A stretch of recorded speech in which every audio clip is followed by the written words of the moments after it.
System में। यहां से आज की कहानी शुरू होनी है। तो एर्नॉन नाम के एक पर्सन थे। एर्नॉन ने क्या किया था, इन्होंने बताया था कि हाई एनर्जी केमिकल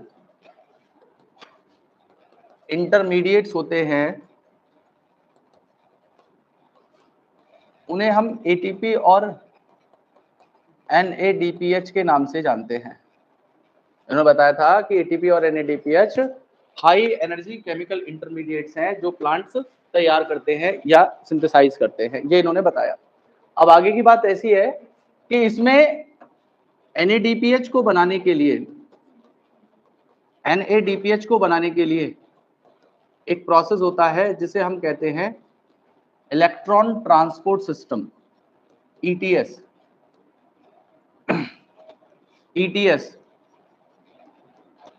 तो ETS तो एसोसिएटेड होगा NADPH नाम के हाई एनर्जी केमिकल इंटरमीडिएट को बनाने के लिए। और इसी तरीके से एक दूसरा प्रोसेस होता है जिसे हम लोग कहते हैं फोटोफॉस्फोराइलेशन।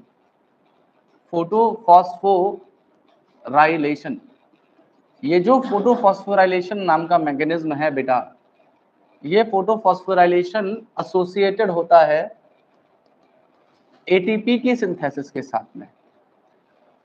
तो यहां पे फोटोफॉस्फोराइलेशन का मतलब क्या है, देखिए जब भी हम लोग किसी डाइफॉस्फेट के साथ में एक इनऑर्गेनिक फॉस्फेट को जोड़ देंगे, तो इनऑर्गेनिक फॉस्फेट को डाइफॉस्फेट के साथ जोड़ने वाले प्रोसेस को हम लोग फॉस्फोराइलेशन कहते हैं। मतलब आपने इस फॉस्फेट को इसके साथ जोड़ दिया, तो कभी यहाँ पे डाइफॉस्फेट थे तो वो अब ट्राइफॉस्फेट हो गए, तो this is simply called phosphorylation.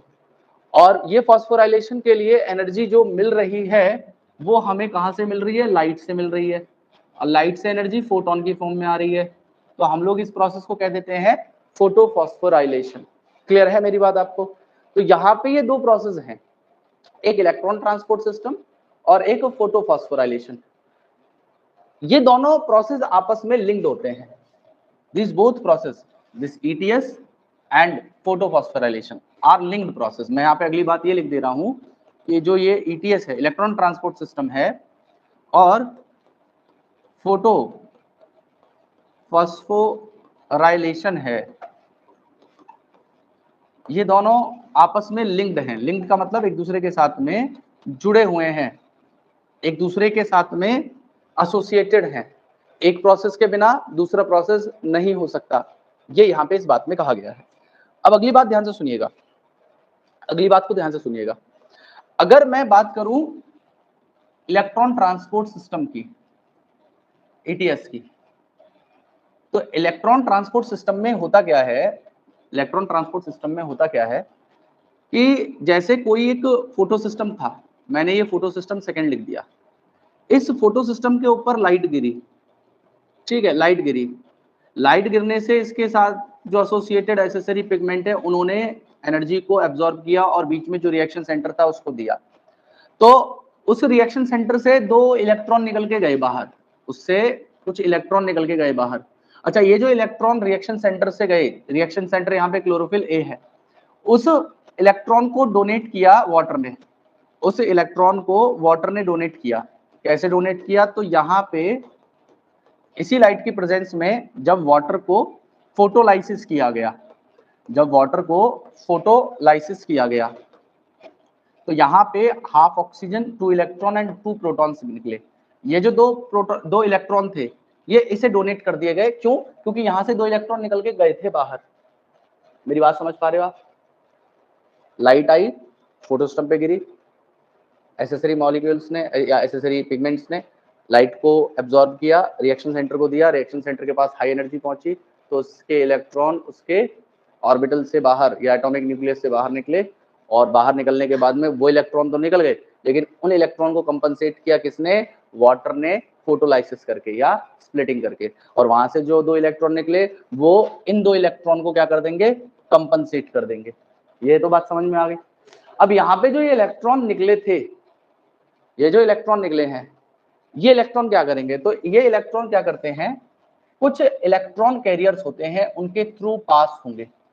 ये कुछ इलेक्ट्रॉन कैरियर होते हैं, उन इलेक्ट्रॉन कैरियर के थ्रू पास होंगे और इन इलेक्ट्रॉन कैरियर के थ्रू पास होते हुए जाएंगे उस केमिकल स्पीशीज के पास या उस केमिकल मॉलिक्यूल के पास या उस केमिकल कंपाउंड के पास जिसका रेडॉक्स पोटेंशियल सबसे ज्यादा होगा। मैं क्या कह रहा हूं कि आप यहां पे अगर रेडॉक्स पोटेंशियल स्केल के ऊपर देखें तो रेडॉक्स पोटेंशियल स्केल के अंदर यहां पे जो इलेक्ट्रॉन कैरियर शुरुआत में लगे होंगे उनका रेडॉक्स पोटेंशियल लो होगा और जो इधर इलेक्ट्रॉन कैरियर लगे होंगे उनका रेडॉक्स पोटेंशियल हाई होगा। अच्छा, रेडॉक्स पोटेंशियल का मतलब क्या है? रेडॉक्स पोटेंशियल का मतलब है कि सपोज यहां पे एक कोई केमिकल कंपाउंड है, ठीक है, यहां पे कोई केमिकल कंपाउंड है या केमिकल स्पीशीज है। अब यहां पे इस केमिकल स्पीशीज ने क्या किया, कुछ इलेक्ट्रॉन्स को एक्सेप्ट किया और एक्सेप्ट करने के बाद में ये केमिकल स्पीशीज रिड्यूस हो गई। तो जो स्पीशीज रेडिली बाहर से इलेक्ट्रॉन्स को गेन कर पाए और खुद को रिड्यूस करे उसका रेडॉक्स पोटेंशियल सबसे ज्यादा होगा। मैं क्या कह रहा हूं, वो स्पीशीज या वो कंपाउंड जो इलेक्ट्रॉन को गेन करे और खुद को रिड्यूस कर ले उसका रेडॉक्स पोटेंशियल सबसे ज्यादा होगा। मेरी बात समझ में आई? तो यहां पे जो इलेक्ट्रॉन की जर्नी स्टार्ट होगी, यहां से इलेक्ट्रॉन निकल तो गया, अभी बहुत सारे इलेक्ट्रॉन कैरियर आएंगे। सबसे पहले इलेक्ट्रॉन कैरियर में एक इलेक्ट्रॉन एक्सेप्टर होता है जिसको हम लोग थियोफाइटिन कह रहे हैं। फॉर एग्जांपल क्या कह रहे हैं? थियोफाइटिन। तो ये एक इलेक्ट्रॉन कैरियर भी है और ये इलेक्ट्रॉन एक्सेप्टर भी है। क्यों है इलेक्ट्रॉन एक्सेप्टर? क्योंकि यहां से इलेक्ट्रॉन निकला था फोटो सिस्टम सेकंड से, तो इस इलेक्ट्रॉन को इस थियोफाइटिन ने एक्सेप्ट कर लिया। अब इस थियोफाइटिन ने क्या किया, इस इलेक्ट्रॉन को पास ऑन कर दिया एक और मॉलिक्यूल के पास जिसे मैं प्लास्टोक्विनोन कह रहा हूं। फिर इस प्लास्टोक्विनोन ने इस इलेक्ट्रॉन को आगे पास ऑन कर दिया साइटोक्रोम B6F कॉम्प्लेक्स के पास और फिर साइटोक्रोम B6F कॉम्प्लेक्स के बाद में ये पहुंच गया प्लास्टोसाइनिन के पास में। प्लास्टोसाइनिन ने इस इलेक्ट्रॉन को दे दिया फोटोसिस्टम फर्स्ट को। फोटोसिस्टम फर्स्ट के बाद में ये इलेक्ट्रॉन पहुंच गया फेरेडॉक्सिन के पास। फेरेडॉक्सिन के बाद में यहां पे एक मॉलिक्यूल था NADP। इस NADP ने क्या किया, ये जो इलेक्ट्रॉन यहां से चला आ रहा था, यहां से जो दो इलेक्ट्रॉन चले आ रहे थे, इस इलेक्ट्रॉन को गेन किया और खुद का रिडक्शन करके NADPH की सिंथेसिस करवाई। मेरी बात समझ पा रहे हो? तो यहां पे जो ये मॉलिक्यूल है इधर वाला, इसका रेडॉक्स पोटेंशियल क्या होगा? हाई होगा और इधर जो होंगे उनका रेडॉक्स पोटेंशियल क्या होगा? लो होगा। मतलब रेडॉक्स पोटेंशियल का है कि जैसे सपोज करो आप कोई इलेक्ट्रॉन कैरियर हो, तो कोई इलेक्ट्रॉन आ रहा है, मैं इधर था, थियोफाइटिन में हूं, प्लास्टोक्विनोन ये है, साइटोक्रोम B6F ये है, प्लास्टोसाइनिन ये है, फोटोसिस्टम सेकंड ये है, फिर उसके बाद में फेरेडॉक्सिन ये है। तो इलेक्ट्रॉन मुझसे चला। अच्छा, मैं उस इलेक्ट्रॉन को खुद गेन करके रिड्यूस नहीं कर पा रहा खुद को, तो मैंने क्या किया, उस इलेक्ट्रॉन को खुद नहीं रखा, मैंने उसे आगे दे दिया। इसका भी रेडॉक्स पोटेंशियल इतना हाई नहीं था कि उस इलेक्ट्रॉन को गेन करता और खुद को रिड्यूस कर लेता, इसने आगे पास ऑन कर दिया। तो मेरा लो था, मेरे से थोड़ा हाई रेडॉक्स पोटेंशियल इसका, उससे हाई रेडॉक्स पोटेंशियल इसका, उससे हाई इसका, मतलब ऐसे करते हुए जो सबसे हाई रेडॉक्स पोटेंशियल वाला होगा उसके पास तक इस इलेक्ट्रॉन को पहुंचाया जाएगा और जिसका रेडॉक्स पोटेंशियल सबसे हाई है वो इस इलेक्ट्रॉन को गेन करेगा और गेन करके क्या करेगा? रिडक्शन हो जाएगा। क्लियर है? वहां पे यहां पे आके इस इलेक्ट्रॉन की जर्नी खत्म हो जाएगी। तो ऐसा जो प्रोसेस है इसी को इलेक्ट्रॉन ट्रांसपोर्ट सिस्टम कहा जाता है और इस इलेक्ट्रॉन ट्रांसपोर्ट सिस्टम में जो रेडॉक्स पोटेंशियल स्केल होता है, जो रेडॉक्स पोटेंशियल स्केल होता है, रेडॉक्स पोटेंशियल स्केल होता है, उसमें इसकी डाउनहिल जर्नी होती है। इसमें इलेक्ट्रॉन की जो जर्नी होगी, जो इलेक्ट्रॉन की जर्नी होगी वो क्या होगी? डाउनहिल जर्नी होगी। डाउनहिल जर्नी का मतलब क्या है कि जिसका रेडॉक्स पोटेंशियल स्केल ना उल्टा ही चलता है, आपने अगर केमिस्ट्री में पढ़ा हो, वहां पे डाउनहिल का मतलब क्या होता है? हाई से लो की तरफ जाना।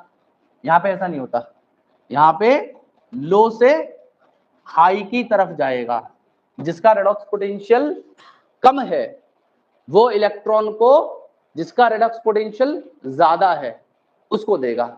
मेरी बात समझ में आ रही है आपको? तो ये तो रही बात इलेक्ट्रॉन ट्रांसपोर्ट सिस्टम की, जिसमें हमने क्या किया है, NADPH नाम के मॉलिक्यूल की सिंथेसिस करवा दी। ठीक है, अब यहां पे जो इलेक्ट्रॉन पास होता है, यहां पे जो इलेक्ट्रॉन पास हो रहा है, ये इलेक्ट्रॉन दो तरीके से पाथ फॉलो कर सकता है। एक पाथ तो ये फॉलो कर सकता है कि जिस मॉलिक्यूल से, सपोज करो कोई पिगमेंट सिस्टम है, वहां से ये इलेक्ट्रॉन निकला और निकलने के बाद वो साइक्लिक फ्लो करता हुआ वहीं पे वापस आ गया। इलेक्ट्रॉन दो तरीके से पास हो सकता है, एक तो यहां से इलेक्ट्रॉन निकला और वापस वहीं पे आ गया, तो इस प्रोसेस को हम लोग कहते हैं साइक्लिक फोटोफॉस्फोराइलेशन। क्या कहेंगे इसे? Cyclic photophosphorylation. लेकिन अगर यही इलेक्ट्रॉन ऐसा हो कि एक फोटो सिस्टम था, उस फोटो सिस्टम से इलेक्ट्रॉन निकला, फिर किसी इलेक्ट्रॉन एक्सेप्टर ने उसे एक्सेप्ट किया, फिर उस इलेक्ट्रॉन एक्सेप्टर ने उसे पास ऑन कर दिया अलग अलग इलेक्ट्रॉन कैरियर के पास में, ठीक है, और पास ऑन करने के बाद में फाइनली वो इलेक्ट्रॉन को किसी ने गेन किया और इसकी सिंथेसिस करवा दी। तो आप देखिए इलेक्ट्रॉन यहां से निकला था, इसको चलो मैं मानता हूं वाटर ने डोनेट कर दिया, इसको वाटर ने डोनेट कर दिया, लेकिन इलेक्ट्रॉन की जर्नी यहां से शुरू हुई थी, घूम के वापस यहां ना आके इलेक्ट्रॉन की जर्नी यहां पे आके खत्म हुई। तो वो इलेक्ट्रॉन जो यहां से निकला था वो वापस नहीं पहुंच पाया, इसे कहते हैं नॉन साइक्लिक फोटोफॉस्फोराइलेशन। यहाँ पे क्या हुआ था, इसके अंदर हमने क्या देखा, साइक्लिक फ्लो हुआ था। तो साइक्लिक फ्लो था, इलेक्ट्रॉन जहां से गया वहीं वापस आया, तो कह दिया उसे क्या, साइक्लिक फोटोफॉस्फोराइलेशन। और यहाँ पे देखा हमने कि एक नॉन साइक्लिक फ्लो हो रहा है इलेक्ट्रॉन का, नॉन साइक्लिक फ्लो हो रहा है। तो नॉन साइक्लिक फ्लो हो रहा है तो उसे मैंने क्या नाम दे दिया, नॉन साइक्लिक फोटोफॉस्फोराइलेशन, फोटोफॉस्फोराइलेशन। ठीक है जी। तो हमें क्या करना है, हमें ये दो तरीके के फोटोफॉस्फोराइलेशन को डिटेल में पढ़ना है, साइक्लिक और नॉन साइक्लिक, दोनों में डिफरेंस आपको पता चल गया होगा। अब मेन डिफरेंस जो समझ में आएगा वो कैसे समझ में आएगा, तो देखिए यहाँ पे मैं बात कर रहा हूं सबसे पहले नॉन साइक्लिक फोटोफॉस्फोराइलेशन की, नॉन साइक्लिक फोटोफॉस्फोराइलेशन की, नॉन साइक्लिक फोटोफॉस्फोराइलेशन की। इधर देखिएगा, यहां पे ये बड़ा सा मैं क्लोरोप्लास्ट बना रहा हूं, डबल मेम्ब्रेन, ठीक है, क्लोरोप्लास्ट। अच्छा अभी जो चल रहा है ये क्या है, ये लाइट रिएक्शन चल रहा है। अभी क्या चल रहा है, ये लाइट रिएक्शन। तो लाइट रिएक्शन कहाँ पे होता है, थाइलेकॉइड की मेम्ब्रेन पे। और लाइट रिएक्शन होने के बाद में क्या होता है, डार्क रिएक्शन, वो कहाँ पे होता है, स्ट्रोमा में, स्ट्रोमा में। तो मैं क्या कर रहा हूँ, इस लाइट रिएक्शन जिसमें कुछ एनर्जी बनाई जाएगी वो थाइलेकॉइड की मेम्ब्रेन पे होगा। तो मैं क्या कर रहा हूँ, एक बड़ी सी थाइलेकॉइड बना दे रहा हूँ, केवल एक, बहुत सारी थाइलेकॉइड नहीं, एक। तो जो एक थाइलेकॉइड की मेम्ब्रेन पे चलेगा वही प्रोसेस सेम टू सेम सारे थाइलेकॉइड्स पे होगा। क्लियर है मेरी बात? तो ये तो मैंने बना दिया आउटर मेम्ब्रेन, इनर मेम्ब्रेन मतलब ऑफ क्लोरोप्लास्ट, और ये बना दिया मैंने थाइलेकॉइड। अब इस थाइलेकॉइड की मेम्ब्रेन के ऊपर मैं क्या कर रहा हूं, मैं यहाँ पे सबसे पहले बना दे रहा हूं फोटो सिस्टम सेकेंड या पिगमेंट सिस्टम सेकेंड, ठीक है। अब इस पिगमेंट सिस्टम सेकेंड के ऊपर मैंने लाइट गिराई, और लाइट गिराने के बाद यहाँ से इलेक्ट्रॉन को रिमूव करवा दिया। अच्छा इलेक्ट्रॉन को रिमूव करवा दिया, तो इस फोटो सिस्टम सेकेंड मैंने डिफरेंसेस बताए थे, तो उसमें एक डिफरेंस लिखवाया था कि it is associated with splitting of water, लिखवाया था फोटोस्टर्म सेकंड में। तो ये फोटोस्टर्म सेकंड वाटर की स्प्लिटिंग के साथ में एसोसिएटेड है। तो यहाँ पे क्या हुआ, जब वाटर को स्प्लिट किया गया तो इससे half oxygen 2 proton and 2 electron, तो ये जो 2 इलेक्ट्रॉन थे वो मैंने इसको दे दिए, जहां से रिमूव हुए थे वहां पे मैंने इस इलेक्ट्रॉन को डोनेट करा दिया। अब ये इलेक्ट्रॉन क्या करेंगे, अपनी जर्नी स्टार्ट करेंगे। तो इलेक्ट्रॉन सबसे पहले पहुंचा इलेक्ट्रॉन एक्सेप्टर फियोफाइटिन के पास, फियोफाइटिन पहुंचा प्लास्टोकिनोन के पास, प्लास्टोकिनोन के पास में जाने के बाद वो पहुंचता है इलेक्ट्रॉन साइटोक्रोम B6F के पास, ठीक है। अच्छा, ये सारे इलेक्ट्रॉन कैरियर कहाँ लगे हुए, थैलेकॉइड की मेम्ब्रेन पे। ये सारे इलेक्ट्रॉन कैरियर कहाँ है, थैलेकॉइड की मेम्ब्रेन के ऊपर। तो फियोफाइटिन, प्लास्टोकिनोन, साइटोक्रोम B6F, उसके बाद में प्लास्टोसाइनिन, ठीक है। ये इलेक्ट्रॉन पास ऑन होते चले जा रहे हैं। फिर उसके बाद में इलेक्ट्रॉन दे दिया फोटोस्टम 1 को, ये इलेक्ट्रॉन को दे दिया गया फोटोस्टम या पिगमेंट सिस्टम 1 के पास। अब एक बात और होती है कि ये जो इलेक्ट्रॉन यहाँ पे पास ऑन होते चले जा रहे हैं एक जगह से दूसरी जगह पे, ध्यान रखना, ये इलेक्ट्रॉन जब पास हो रहे होते हैं तो ये एनर्जी भी रिलीज कर रहे होते हैं। इलेक्ट्रॉन क्या कर रहे होते हैं, एनर्जी को भी रिलीज कर रहे होते हैं। और उसी एनर्जी को यूज करते हुए जो इन इलेक्ट्रॉन के मूवमेंट से रिलीज हो रही थी, ये बाहर क्या है, स्ट्रोमा। इस स्ट्रोमा से प्रोटॉन को अंदर पंप किया जाएगा, प्रोटॉन को क्या किया जाएगा, अंदर पंप किया जाएगा। तो बाहर से जब प्रोटॉन अंदर की तरफ आएंगे, अच्छा कुछ प्रोटॉन पहले भी होंगे यहाँ पे, कुछ प्रोटॉन पहले भी होंगे, कुछ प्रोटॉन बाहर से अंदर और भेज दिए। किसमें भेज दिए, lumen of thylakoid, lumen of thylakoid. तो ये प्रोटॉन जब अंदर की तरफ इकट्ठे होते चले जाएंगे तो अंदर पॉजिटिव चार्ज ज्यादा हो जाएगा, प्रोटॉन के ऊपर पॉजिटिव चार्ज होता है। मेरी बात सभी को समझ में आ रही है। तो यहाँ पे जब प्रोटॉन ज्यादा हो जाएंगे इकट्ठे, तो इससे क्या होगा, प्रोटॉन का एक ग्रेडियंट बन जाएगा। प्रोटॉन का क्या बन जाएगा, ग्रेडियंट बन जाएगा। ग्रेडियंट मतलब अंदर ज्यादा हो जाएंगे, बाहर कम हो जाएंगे। और इसी प्रोटॉन के ग्रेडियंट को हम इलेक्ट्रोकेमिकल प्रोटॉन ग्रेडियंट नाम देते हैं। इसी को हम लोग क्या नाम देते हैं, इलेक्ट्रोकेमिकल प्रोटॉन ग्रेडियंट। और ये प्रोटॉन यहाँ पे ECPG मतलब इलेक्ट्रोकेमिकल प्रोटॉन ग्रेडियंट बनाने के साथ साथ ये क्या करेंगे, ये एक्सर्ट करेंगे एक फोर्स को जिसे हम लोग प्रोटॉन मोटिव फोर्स कहते हैं। अब देखिए, जहां पे भी ग्रेडियंट बनता है, आप भी जानते हो, हमेशा ग्रेडियंट में मूवमेंट किसी मॉलिक्यूल का हाई ग्रेडियंट या हाई कंसंट्रेशन ग्रेडियंट से लोअर की तरफ होगा। तो यहाँ पे जब ग्रेडियंट हाई हो गया, यहाँ पे ग्रेडियंट हाई है और यहाँ पे ग्रेडियंट लो है, तो ये जो प्रोटॉन्स है ये अंदर से बाहर आना चाहेंगे, आएंगे, लेकिन ये पास किसी जगह से नहीं होंगे, एक स्पेशल चैनल से होंगे। और उस स्पेशल चैनल को हम लोग F0 F1 पार्टिकल कहते हैं। उस स्पेशल चैनल को हम लोग F0 F1 पार्टिकल कहते हैं। अब इस F0 वाले पार्ट को तो बोला गया कि भाई ये ट्रांस मेम्ब्रेन है, मतलब मेम्ब्रेन में धंसा हुआ है।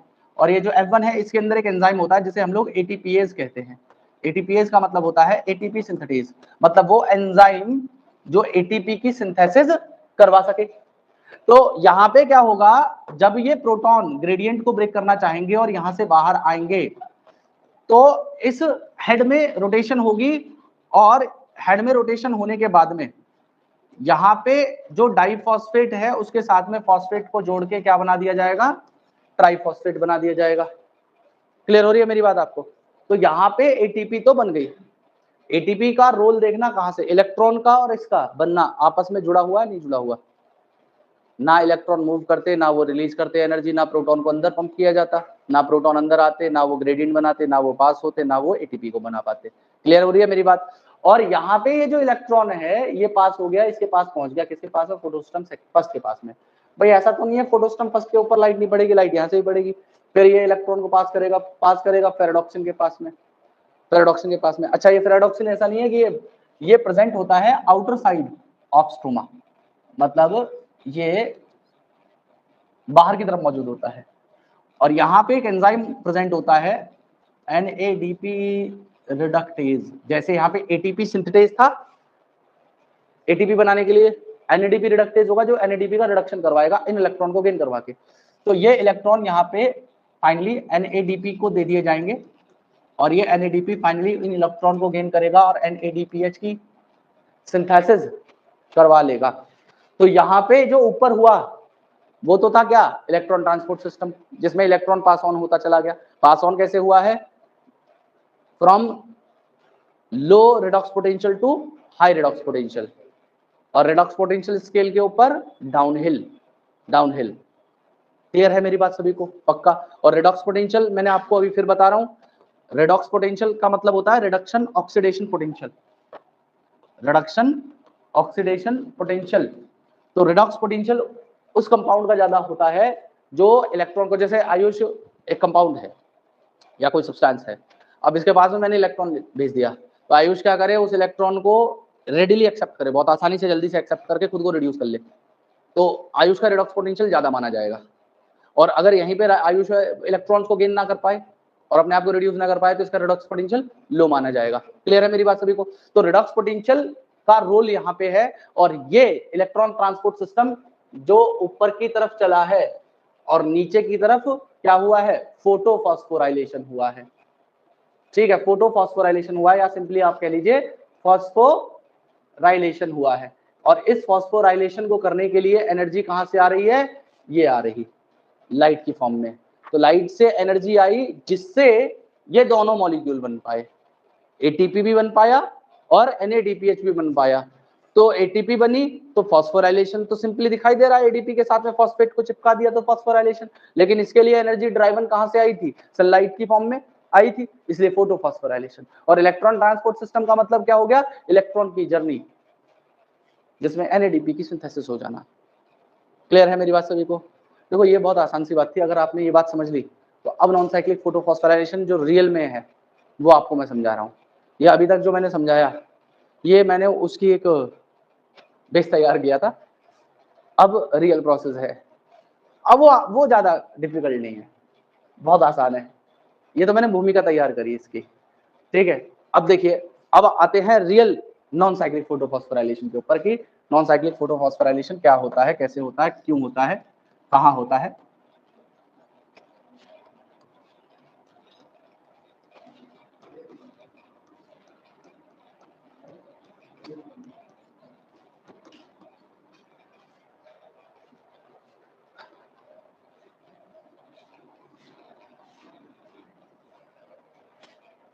देखिए जी, नॉन साइक्लिक फोटोफॉस्फोराइलेशन शुरुआत होगी फोटो सिस्टम सेकंड से। रिएक्शन सेंटर क्या था इसका, वो इसके पास में लाइट जो आएगी वो कैसी आएगी, 680 नैनोमीटर की, उसकी वेवलेंथ इतनी होनी चाहिए। नाम ही है उसका P680, तो 680 नैनोमीटर की सनलाइट को ये लेगा। तो चलो जी, यहाँ पे 680 नैनोमीटर की लाइट डाल दी हमने, डाल दी। इससे इलेक्ट्रॉन्स को रिमूव करा दो।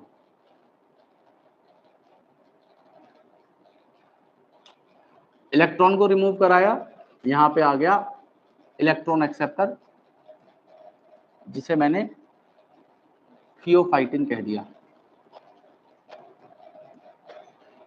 और ये जो इलेक्ट्रॉन यहां से निकला था इसको दिया वाटर ने, तो यहां पे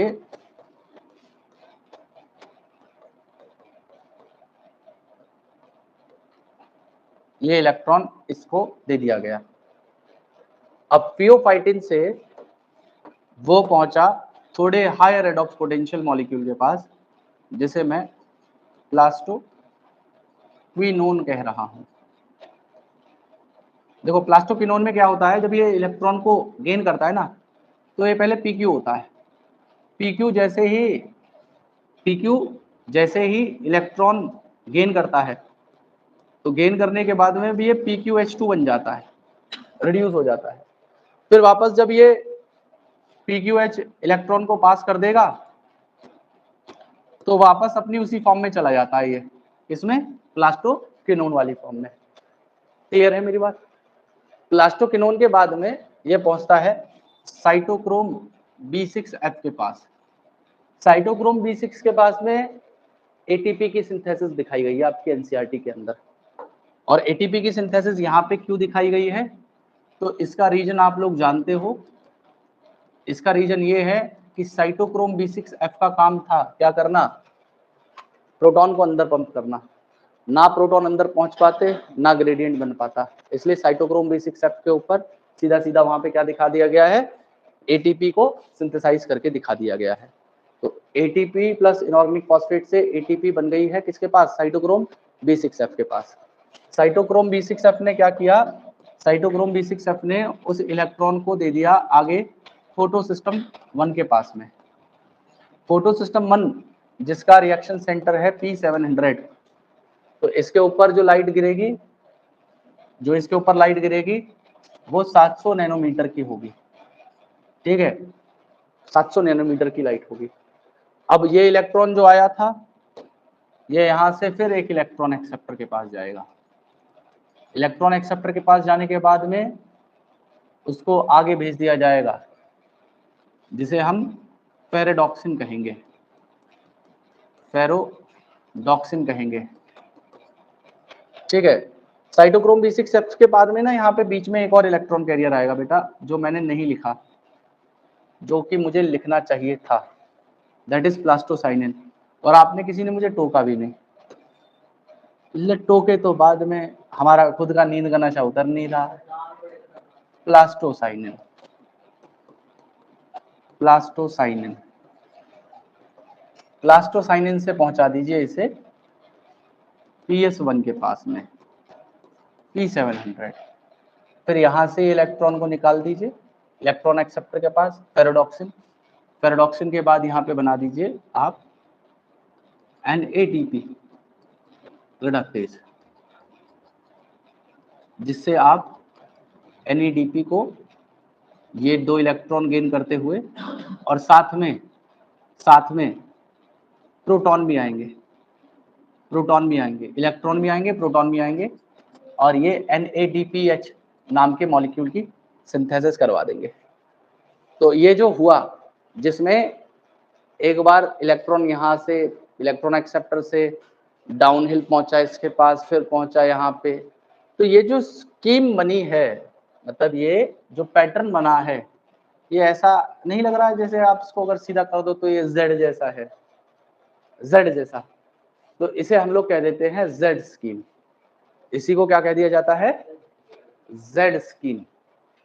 तो Z स्कीम जो होती है, Z स्कीम हम कहते हैं किसको, नॉन साइक्लिक फोटोफॉस्फोराइलेशन को, क्लियर है। और नॉन साइक्लिक क्यों, क्योंकि यहाँ पे साइक्लिक इलेक्ट्रॉन का फ्लो नहीं हुआ।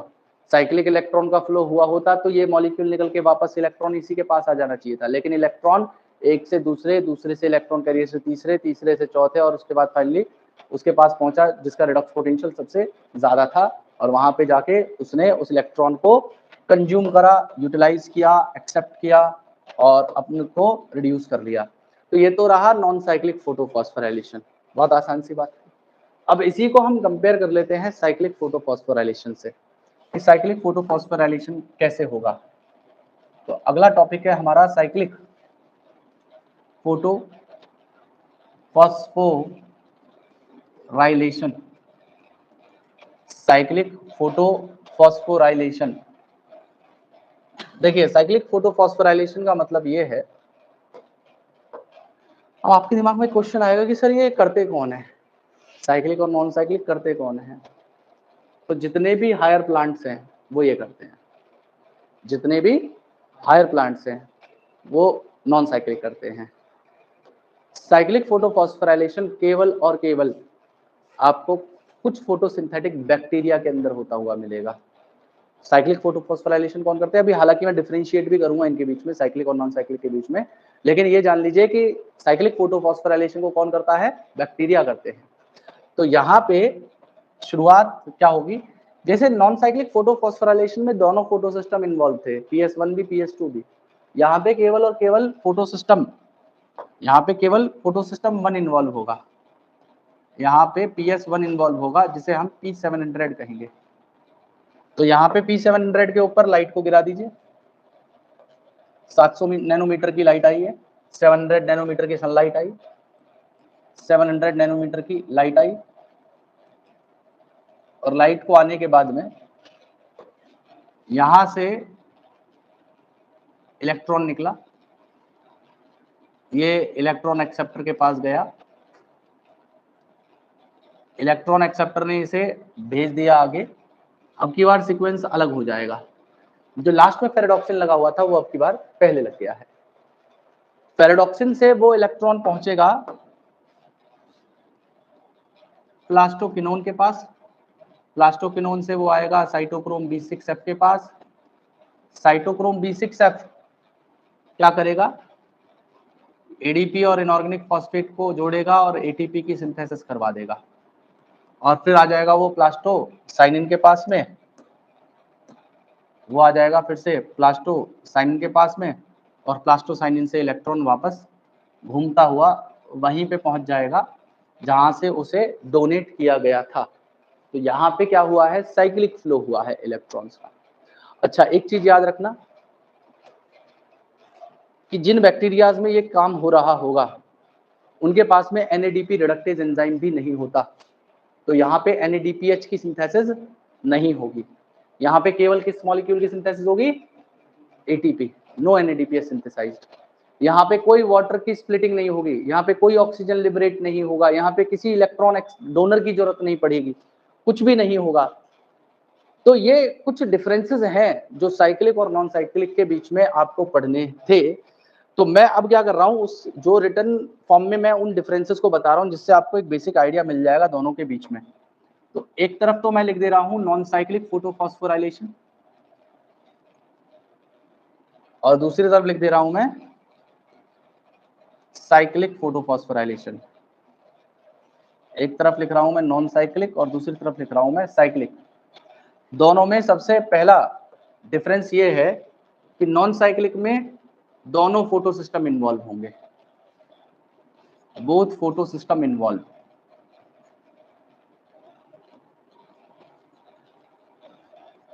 PS1 भी होगा और PS2 भी होगा,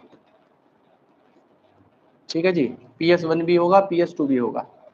साइक्लिक के अंदर केवल फोटो सिस्टम 1 इन्वॉल्व होगा, दोनों फोटो सिस्टम इन्वॉल्व नहीं थे। नॉन साइक्लिक में दोनों एनर्जी मॉलिक्यूल बनाए जाएंगे, यहाँ पे ATP और NADPH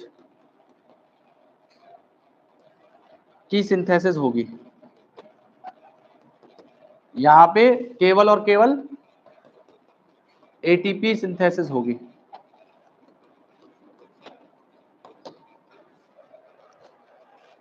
नॉन साइक्लिक फोटोफॉस्फोराइलेशन में वाटर इलेक्ट्रॉन और प्रोटॉन डोनर होगा, यहाँ पे कोई डोनर की रिक्वायरमेंट नहीं है।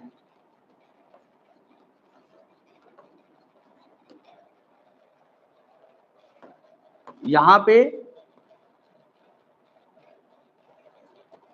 वाटर स्प्लिटिंग या फोटोलाइसिस ऑफ वाटर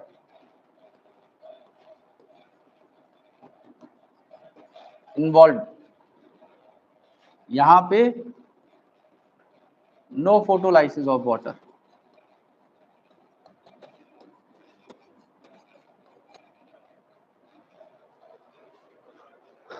उसके अलावा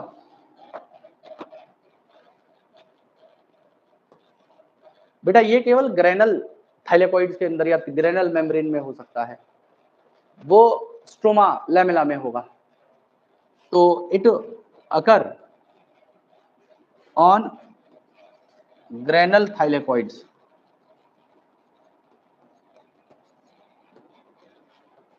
और ये होगा स्ट्रोमा लैमेला में।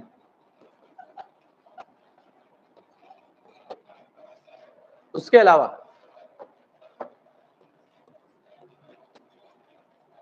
ये जितने भी हायर प्लांट्स हैं उन सब में होता है,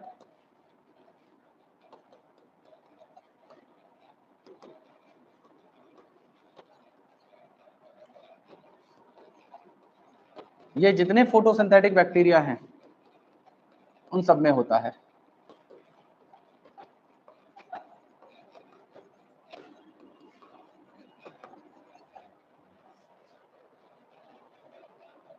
बेटा नॉन साइक्लिक फोटोफॉस्फोराइलेशन को करने के लिए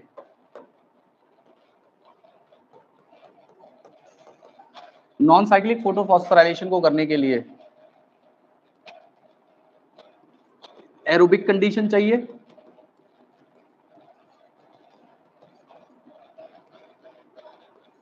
optimum light and CO2 concentration होनी चाहिए,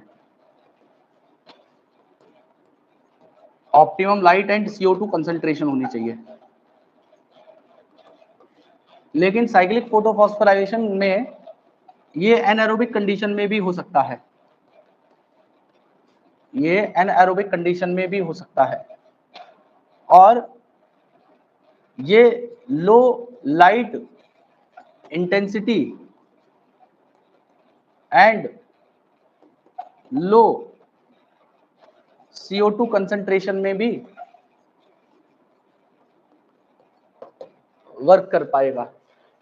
तो ये कुछ डिफरेंसेस थे जो हमें नॉन साइक्लिक और साइक्लिक फोटोफॉस्फोराइलेशन के बीच में जानने थे। तो हमने दोनों प्रोसेस पढ़े, दोनों के बीच में डिफरेंसेस भी पढ़ लिए।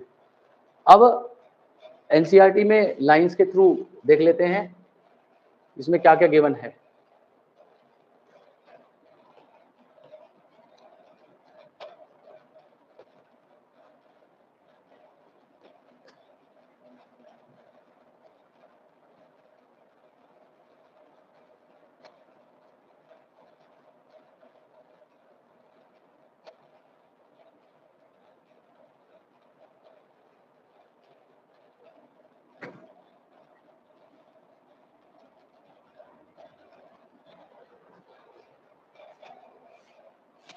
देखिए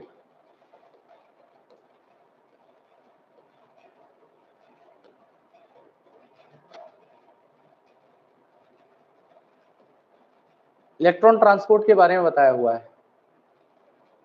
इन्होंने बोला है सबसे पहले, ये नॉन साइक्लिक की बात चल रही है, सबसे पहले फोटो सिस्टम सेकंड ने एब्जॉर्ब किया रेड लाइट को जो 680 नैनोमीटर वेवलेंथ की थी, और इलेक्ट्रॉन एक्साइट हुए और उन्हें ट्रांसफर कर दिया किसके पास में, इलेक्ट्रॉन एक्सेप्टर के पास में। ऐसा ही हुआ था। फिर इलेक्ट्रॉन एक्सेप्टर ने पास किया उसको एक chain of electron transport system के पास में, जिसमें हमारे कुछ साइटोक्रोम नाम के मॉलिक्यूल्स भी लगे हुए थे। फिर आगे बोला गया है कि ये जो मूवमेंट है इलेक्ट्रॉन का, ये डाउन हो रहा है, डाउनहिल किसमें, रिडक्स पोटेंशियल स्केल में। तो यहाँ पे रिडक्स पोटेंशियल स्केल में डाउनहिल का मतलब है लो से हाई की तरफ जाना, और यहाँ पे इलेक्ट्रॉन ट्रांसफर हो रहे हैं किसके पास में, फोटो सिस्टम 1 के पास में। तो ये रहा फोटो सिस्टम सेकंड, लाइट गिरी, इलेक्ट्रॉन एक्सेप्टर, साइटोक्रोम और बहुत सारे मॉलिक्यूल से होते हुए फोटो सिस्टम 1 के पास पहुंच गया, लाइट उसके ऊपर भी गिरेगी। फिर उसके बाद में जिस तरीके से वहां पे इलेक्ट्रॉन एक्साइटेड हुए थे फोटोसिस्टम सेकंड में, ऐसे इलेक्ट्रॉन भी फोटोसिस्टम 1 में एक्साइट होंगे जब वो रेड लाइट ऑफ 700 नैनोमीटर को रिसीव करेंगे, और वो उस इलेक्ट्रॉन को ट्रांसफर कर देंगे इलेक्ट्रॉन एक्सेप्टर मॉलिक्यूल के पास में, जिसका ग्रेटर रेडॉक्स पोटेंशियल होगा।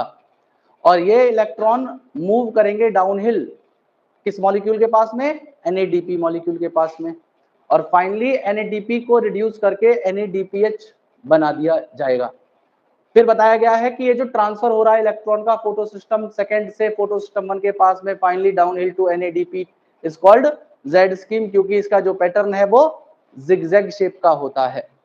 और ये जो शेप है ये फॉर्म हो पाई है जब इन इलेक्ट्रॉन कैरियर को प्लेस किया गया है सीक्वेंस में रेडॉक्स पोटेंशियल स्केल के ऊपर। मतलब कहने का ये है कि अगर आप जितने भी मॉलिक्यूल्स मैंने शुरुआत से लगाए थे, PS second, pheophytin, plastoquinone, cytochrome B6 plastocyanin, photosystem first, उसके बाद पैराडॉक्सिन, अगर आप इन्हें सीक्वेंस में लगाओगे तो रिडक्स पोटेंशियल स्केल में जो सबसे लास्ट वाला है वो सबसे बड़ा है, ग्रेटर रिडक्स पोटेंशियल वाला, जो सबसे पहले है वो उसका स्मॉल रिडक्स पोटेंशियल है। ये बात इन्होंने इस पॉइंट में बोला है। और इन्होंने वाटर स्प्लिटिंग के बारे में बताया हुआ है कि वाटर स्प्लिटिंग कॉम्प्लेक्स केवल किसके अंदर है, फोटोसिस्टम सेकंड। और फोटोसिस्टम सेकंड जब मैंने आपको डिफरेंस लिखवाया था तो क्या बताया था, थाइलेकोइड की इनर मेम्ब्रेन साइड में होता है, फोटोसिस्टम फर्स्ट बाहर की तरफ होता है, आउटर साइड होता है थाइलेकोइड की मेम्ब्रेन में। तो वाटर स्प्लिट होके प्रोटॉन ऑक्सीजन और इलेक्ट्रॉन दे देगा। अगर मैंने एक वाटर तोड़ा था तो दो निकल रहे थे, दो तोड़ दोगे तो चार और पूरा एक कंप्लीट ऑक्सीजन हो जाएगा। वहां पे हाफ ऑक्सीजन था, यहाँ पे कंप्लीट ऑक्सीजन कर दिया। अब ये जो PS सेकंड है ये सप्लाई करता है इलेक्ट्रॉन को continuously by replacing electron from water splitting. मतलब कहने का ये है कि जो इलेक्ट्रॉन ये फोटोसिस्टम सेकंड देता है उन इलेक्ट्रॉन्स को ये वाटर से ले लेता है। और पीएस सेकंड को प्रोवाइड करता है इलेक्ट्रॉन जब भी नीडेड होते हैं। अच्छा, ये कहना चाह रहे हैं इस पॉइंट के अंदर कि जो फोटो सिस्टम फर्स्ट इलेक्ट्रॉन को रिमूव करेगा वो फोटो सिस्टम सेकंड दे देगा। अच्छा, फोटो सिस्टम सेकंड के पास वाटर से आया, इसने फिर फोटो सिस्टम फर्स्ट को दे दिया। इस तरीके से एक सीक्वेंस है। और प्रोटॉन यूज कर दिए जाते हैं किसमें, एनएडीपी को एनएडीपीएच में रिड्यूस करने में। और O2 जो होती है वो एक बाई प्रोडक्ट है किसकी, फोटोसिंथेसिस की। अब फोटोफॉस्फोराइलेशन के बारे में बताया हुआ है कि एटीपी का सिंथेसिस होना माइटोकॉन्ड्रिया और क्लोरोप्लास्ट में ही फॉस्फोराइलेशन है। फोटोफॉस्फोराइलेशन क्यों कह रहे हैं, क्योंकि ये सिंथेसिस जो एटीपी का एडीपी में हो, एडीपी से एटीपी का हो रहा है क्लोरोप्लास्ट के अंदर, वो लाइट की प्रेजेंस में होता है। इसी वजह से उसे हम फोटोफॉस्फोराइलेशन कहते हैं। दो तरीके का था, नॉन साइक्लिक और साइक्लिक। नॉन साइक्लिक मैं आपको पहले बता चुका हूं किस तरीके से हुआ है, क्या क्या हुआ है। अब साइक्लिक फोटोफॉस्फोराइलेशन में क्या बताया हुआ है, नॉन साइक्लिक तो हुआ था ग्रेना के ऊपर, साइक्लिक होगा स्ट्रोमा लैमेला के ऊपर, क्योंकि यहाँ केवल और केवल फोटो सिस्टम 1 इन्वॉल्व होगा। क्लियर है मेरी बात। अब यहाँ पे इलेक्ट्रॉन सर्कुलेट हुआ फोटो सिस्टम से, एटीपी सिंथेसिस किए और वापस साइक्लिक फ्लो हो गया इलेक्ट्रॉन का वहीं फोटो सिस्टम के पास में जहां से वो डोनेट किया गया था। और ये जो लैमेला है ग्रेना की, इसके पास में तो फोटो सिस्टम 1 और 2 होते हैं, लेकिन स्ट्रोमा लैमेला के पास में फोटो सिस्टम सेकंड और एनएडीपी रिडक्टेज दोनों ही नहीं होंगे। तो इस वजह से जो साइक्लिक फोटोफॉस्फोराइलेशन हो रहा है वो तो यहीं पे हो रहा है ना, स्ट्रोमा लैमेला के पास। तो यहाँ पे ना एनएडीपी रिडक्टेज है तो एनएडीपीएच की सिंथेसिस नहीं होगी, और दूसरा फोटोसिस्टम सेकंड नहीं है तो वाटर की स्प्लिटिंग नहीं होगी। दोनों काम यहाँ पे नहीं होंगे। और इलेक्ट्रॉन बेटा यहाँ पे जब फोटो सिस्टम सेकंड नहीं है तो वो पास नहीं कर पाएंगे एनएडीपी को, एनएडीपी के पास में, और वो वापस साइकिल बैक होके किसके पास आ जाएंगे, फोटो सिस्टम 1 के पास में, थ्रू इलेक्ट्रॉन ट्रांसपोर्ट चेन। और यहाँ पे केवल और केवल आपको एटीपी की सिंथेसिस होती हुई मिलेगी, नो एनएडीपीएच सिंथेसिस। और साइक्लिक फोटोफॉस्फोराइलेशन जब होगा जब लाइट 680 वेवलेंथ से ज्यादा की प्रेजेंट होगी, मतलब 700 नैनोमीटर की होगी। ठीक है, तो ये लाइट गिरी P700 के पास, इलेक्ट्रॉन एक्सेप्टर के पास गया, वापस आया इलेक्ट्रॉन ट्रांसपोर्ट सिस्टम में। देखो इन्होंने क्या कर दिया, एडीपी और इनऑर्गेनिक फॉस्फेट को मिला के एटीपी की सिंथेसिस करवा दी। क्लियर है मेरी बात सभी को। तो आपको क्या करना है, आपको करना ये है, लिखना है सारी चीजों को। तो लिखोगे कैसे कैसे, मैं